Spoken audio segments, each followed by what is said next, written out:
Assalamualaikum. Waalaikumsalam, selamat datang di ruangan konseling. Perkenalkan, saya Ellen selaku konselor. Apa benar ini dengan saudari Tanti yang sudah membuat janji dengan saya untuk konseling hari ini? Ya, betul Ibu. Saya Tanti yang telah membuat janji hari ini dengan Bu Ella.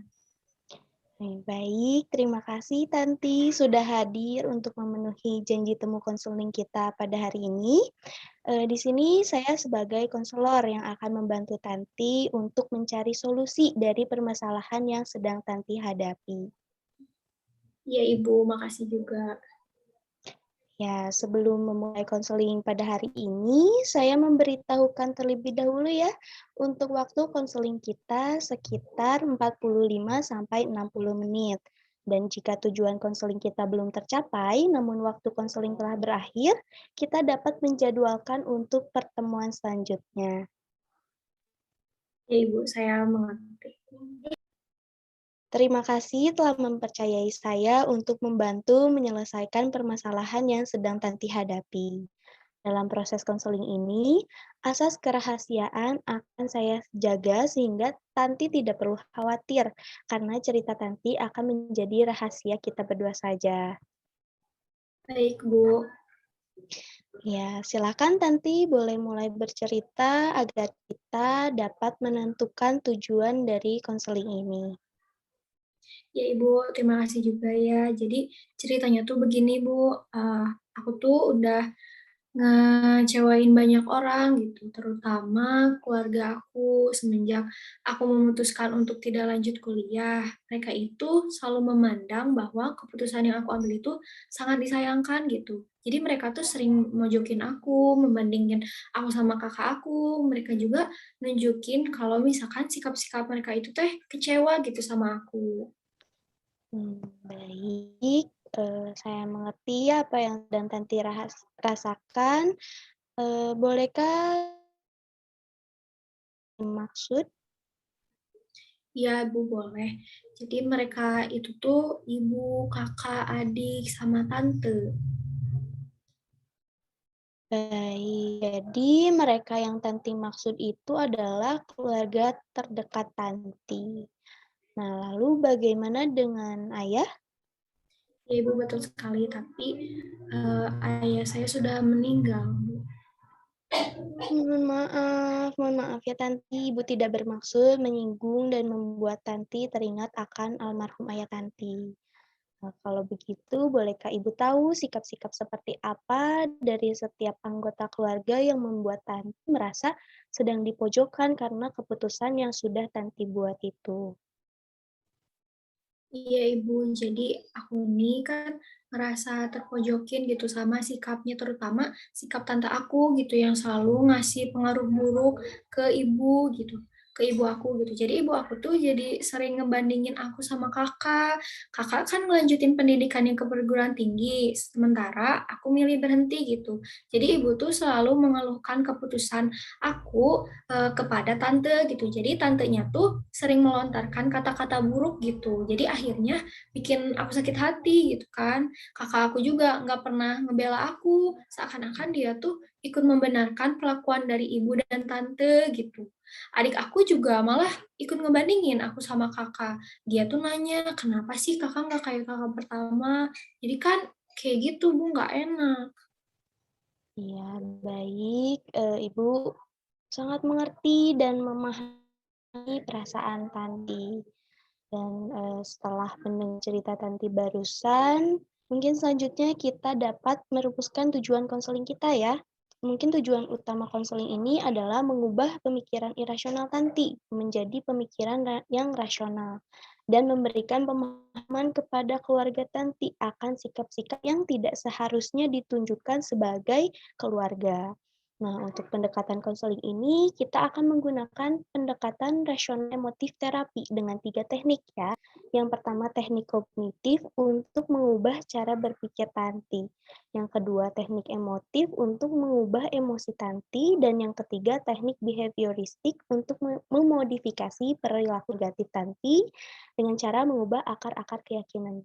yang irasional dan tidak logis. Nah, itu pendekatan dan teknik konseling yang akan kita gunakan ya, Tanti. Dan untuk pertemuan konseling selanjutnya, saya harapkan Tanti hadir bersama anggota keluarga yang Tanti rasa terlibat dalam permasalahan ini. Bagaimana, apakah Tanti setuju? Ya Bu, aku setuju sama tujuan dan teknik yang telah Ibu jelasin tadi. Terus nanti juga untuk pertemuan selanjutnya aku bakal ngajak anggota keluarga juga gitu biar mereka juga ngerasa terlibat dalam permasalahan ini dan bisa menyelesaikannya bersama-sama. Ya, terima kasih Tanti atas konseling kita hari ini juga sudah berakhir ya. Kita cukupkan konseling kita hari ini dan untuk pertemuan selanjutnya saya jadwalkan di minggu depan hari Selasa jam 10. Apakah Tanti keberatan? Enggak Bu, enggak keberatan. Nanti ya aku bakal balik lagi hari Selasa jam 10 ya Bu ya. Ya, betul Tanti. Terima kasih ya atas kehadirannya. Sampai jumpa minggu depan. Hati-hati di jalan. Ya Ibu, makasih juga.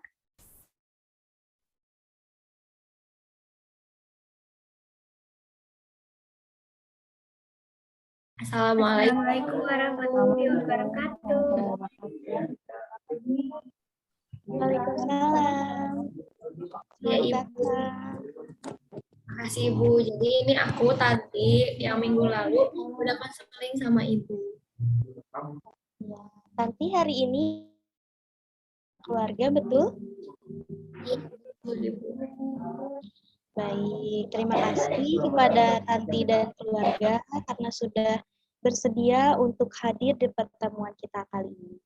Sebelum kita berbincang lebih jauh, saya ingin memperkenalkan diri terlebih dahulu, terutama kepada keluarga Tanti ya, karena ini pertemuan pertama kita. Perkenalkan saya Ellen sebagai konselor yang akan membantu Tanti dan keluarga dalam menyelesaikan permasalahan atau mungkin kesalahpahaman yang sedang terjadi. Juga saya ingin memberitahukan untuk waktu sesi konseling kita hari ini sekitar 45 sampai 60 menit dan proses konseling kita akan sangat saya jaga kerahasiaannya.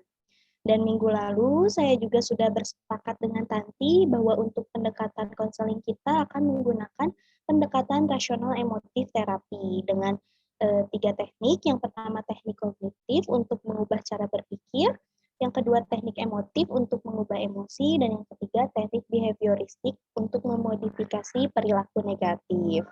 Nah, dengan tujuan konseling agar Tanti bisa mengubah pemikiran irasionalnya menjadi pemikiran rasional.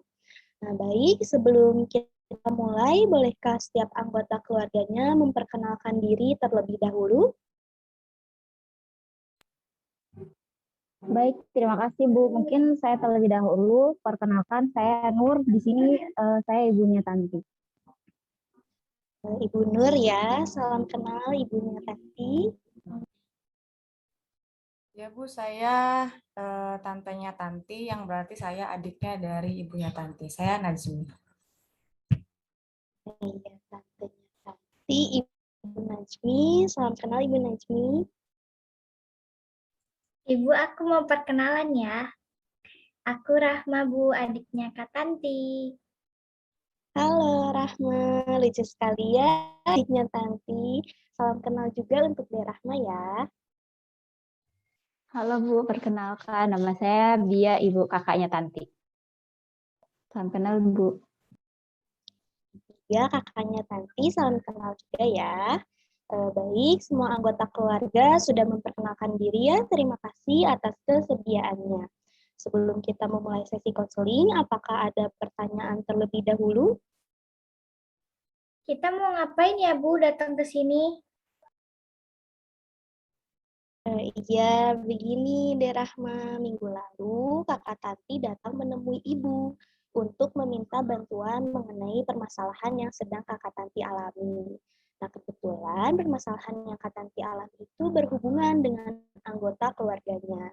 Jadi, ibu meminta Kak Tanti untuk datang ke sini bersama anggota keluarganya untuk kita bersama dapat berbincang-bincang seperti itu, Dek Rahma. Oh, begitu. begitu. Nah, bagaimana? Apakah ada pertanyaan lain? Jika tidak, mungkin saya akan memulai sesi konseling kita ya untuk dapat mengefisienkan waktu. Untuk memulainya, saya akan bertanya terlebih dahulu kepada Tanti. Apakah Tanti mau menceritakan permasalahan yang sedang Tanti hadapi atau saya bantu untuk menceritakannya? Mungkin aku aja ya Bu yang cerita. Iya, boleh. Tanti dipersilakan ya untuk cerita terlebih dahulu apa yang sedang Tanti rasakan agar kita semua dapat memahami permasalahan yang sedang Tanti hadapi. Jadi gini Bu, minggu lalu aku kan nyeritain masalah mengenai aku yang sering dibanding-bandingin gitu sama kalian, sama kakak, sama adik, sama ibu, sama tante juga gitu. Makanya aku tuh ngehubungin Bu Ellen gitu karena aku tuh nggak sanggup gitu buat ngehadapin ini semua sendirian. Aku ngehubungin Bu Ellen supaya Bu Ellen itu bisa membantu aku dan keluarga ini untuk menghadapi dan menyelesaikan permasalahannya. Jadi aku juga ngerasa semenjak aku berhenti kuliah tuh kalian semua tuh selalu bersikap seolah-olah menyalahkan, menyudutkan dan tidak mempedulikan perasaan aku kayak gitu. Astagfirullah kakak, ibu tidak seperti itu. Ibu selalu menghargai keputusan kakak. Kakak tidak boleh berbicara seperti itu. Ibu tuh selalu bandingin aku sama Kak Bia. Ibu tuh lebih perhatian ke Kak Bia daripada ke aku. Jadi aku tuh ngerasa kalau ibu tuh berubah gitu semenjak aku mutusin buat berhenti kuliah, apalagi semenjak ayah meninggal gitu. Aku tahu ibu selalu nyeritain aku ke tante. Tante juga selalu mau tentang keputusan aku buat berhenti kuliah. Kak, Tante nggak bermaksud seperti itu. Tante cuma menyayangkan. Menyayangkan aja keputusan yang kamu ambil itu. Tapi omongan tante itu selalu bikin aku sakit hati. Tante tuh pernah ngelontarin kata-kata dan sikap buruk ke aku di depan Kak Bia. Tapi Kak Bia juga kayak yang membenarkan gitu perlakuan tante. Kak Bia tuh nggak pernah ngebela aku. Kak Bia juga sering seneng gitu kalau misalnya ibu ngebandingin kita dan selalu membanggakan Kak Bia. Kak Bia juga selalu bilang sama aku, Kak, kalau aku nanti gedenya harus kayak Kak Bia, harus kuliah biar pintar. Katanya jangan kayak Kak Tanti yang berhenti kuliah. Tapi maksud kakak tuh nggak kayak gitu, Dek. Kakak cuma pengen adik mencontoh yang baik. Iya, aku tuh tahu. Cuman kan sebagai seorang kakak, harusnya Kak Bia tuh nggak bersikap kayak gitu. Kakak tuh harusnya bisa lebih menghargai perasaan aku. Ya, baik. Mungkin agar Tanti dapat menceritakan apa yang sedang Tanti rasakan secara keseluruhan untuk anggota keluarga bisa menanggapi setelah Tanti selesai berbicara ya. Terima kasih atas pengertiannya.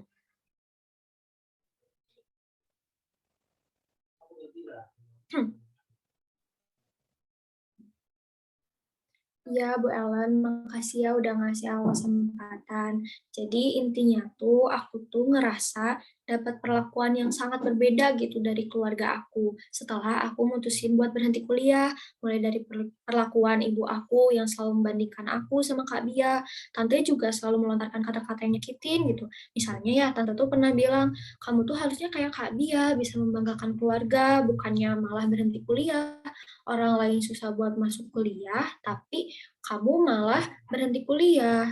Dan perkataan lain gitu yang sering bikin aku sakit hati. Terus ya sikap Kak Bia juga nggak pernah ngebela dan malah berkata seperti itu ke adik aku yang malah menjatuhkan aku dan nggak pernah mendukung atau coba untuk mengertiin perasaan aku. Sehingga adik aku juga kadang terpengaruh sama Kak Bia dan juga mengeluarkan kata-kata yang menyinggung aku.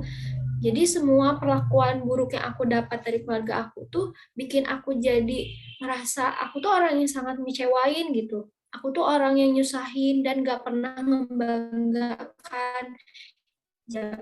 Juga aku selalu merasa diri aku buruk, Bu. Jadi itu yang aku rasakan. Baik, terima kasih Tanti sudah mau bercerita dan mengungkapkan apa yang Tanti rasakan. Apakah anggota keluarga ada yang mau menanggapi atau mungkin mengungkapkan apa yang dirasakan atau dipikirkan setelah mendengarkan cerita Tanti? Baik Bu, setelah saya mendengar apa yang diungkapkan anak saya tadi, saya merasa bersalah dan sedih karena mungkin secara tidak sadar saya memperlakukan Tanti seperti itu. Walaupun saya tahu bahwasannya saya tidak bermaksud untuk menyakiti perasaan anak saya. Saya berperilaku seperti itu juga mungkin dengan maksud untuk kebaikan Tanti juga. Mungkin cara saya dalam menyampaikan maksud saya itu salah. Saya juga menyadari jika sikap saya sedikit berubah setelah Tanti memilih untuk berhenti kuliah. Karena bagaimanapun sebagai seorang ibu, saya mempunyai harapan yang besar kepada anak saya, Bu. Iya, Bu. Saya juga sebagai tantenya Tanti merasa bersalah dan sedih. Saya tidak bermaksud untuk menyakiti perasaan Tanti. Saya seperti ini karena saya juga ingin Tanti bisa menjadi lebih baik. Maaf, Dek, kakak kan nggak bermaksud. Lagian kamu udah bagus-bagus masuk lewat jalur SNM, malah kamu keluar. Lagian kan banyak tahu yang mau lewat jalur SNM. Kamu tuh termasuk orang yang beruntung, Dek. Aku juga cuma pengen tahu, Kak, kenapa kakak nggak nerusin kuliahnya. Kan aku penasaran. Iya, aku tuh tahu kalian semua tuh kecewa dan nggak gampang buat ngertiin keputusan aku. Jadi gini deh, aku tuh mutusin buat berhenti kuliah karena kakak tuh ngerasa nggak nyaman sama mata kuliahnya, nggak sesuai gitu sama minat kakak. Kakak juga ngerasa tertekan jalanin kuliahnya karena kakak nggak nyaman gitu. Kakak tuh udah mikirin banyak pertimbangan sebelum mutusin untuk keluar kuliah, tapi ini memang keputusan kakak, dan karena keputusan ini kakak juga sadar gitu kalau misalkan diri kakak tuh udah ngecewain banyak orang, gak jadi contoh yang baik juga buat kamu deh. Pokoknya kakak juga ngerasa diri kakak tuh buruk gitu dan gak bertanggung jawab. Baik, setelah Tanti mendengar ungkapan dari keluarga Tanti, Tanti juga mungkin bisa mengerti bahwa sikap yang mereka tunjukkan bermaksud untuk kebaikan Tanti. Namun mungkin penyampaiannya yang kurang tepat. Nah, untuk itu saya juga mengingatkan kembali bahwa tujuan konseling kita adalah untuk mengubah pemikiran irasional Tanti menjadi pemikiran yang rasional. Juga mengajak kepada keluarga Tanti untuk bisa bekerja sama dalam menunjukkan sikap-sikap yang tidak seharusnya menyinggung perasaan Tanti, agar Tanti tidak selalu berpikiran irasional atau negatif gitu terhadap diri Tanti. Nah, untuk Tanti juga saya meminta Tanti untuk berjanji menghilangkan pemikiran irasional tentang diri Tanti karena pemikiran irasional tersebut tidaklah benar dan Tanti tidak boleh menilai diri Tanti dengan buruk. Iya Bu, mungkin aku juga bakal mencoba untuk ngehilangin pemikiran irasional aku. Terima kasih. Apakah Tanti bersedia untuk berjanji kepada Ibu? Ya Ibu, aku janji buat ngilangin semua pemikiran irasional aku.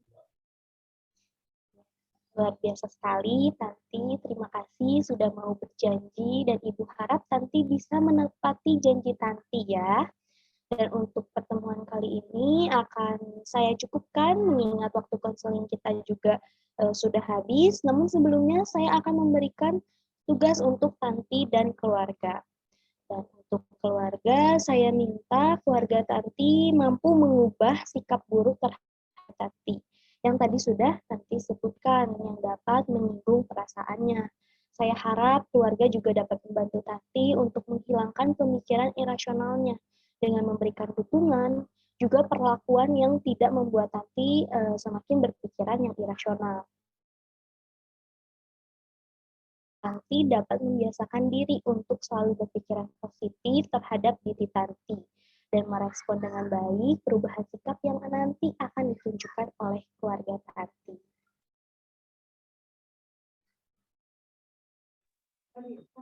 Baik Bu, saya akan memperhatikan sikap saya terhadap Tanti agar saya bisa bersikap dengan baik tanpa membandingkan Tanti terus-menerus dengan kakaknya atau berperilaku kurang baik lainnya. Saya akan mendukung keputusan apapun yang anak saya buat. Ya Bu, saya akan lebih menjaga sikap saya. 1, 2, 3. Saya juga tidak akan terlalu cuek kepada adik saya, Bu. Aku juga, Bu, bakalan nambah sayang ke Kak Tanti. Baik, terima kasih atas kerjasama dan ketersediaannya untuk Tanti dan keluarga. Terima kasih juga sudah hadir di pertemuan kita kali ini. Saya jadwalkan untuk pertemuan selanjutnya di minggu depan, hari Senin jam 10 pagi ya. Apakah ada yang keberatan? Enggak, Bu. Nanti kita bakal datang lagi. Baik, terima kasih ya. Sampai jumpa minggu depan. Hati-hati di jalan. Baik Bu, terima kasih. Terima kasih, Bu.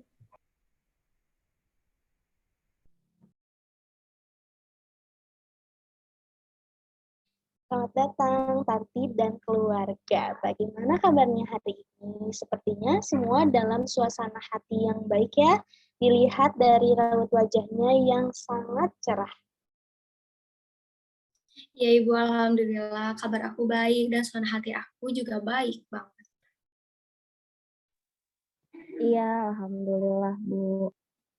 Alhamdulillah kami sudah mulai berhubungan baik Bu satu sama lain. Iya, Bu, kabar saya baik. Ibu apa kabar?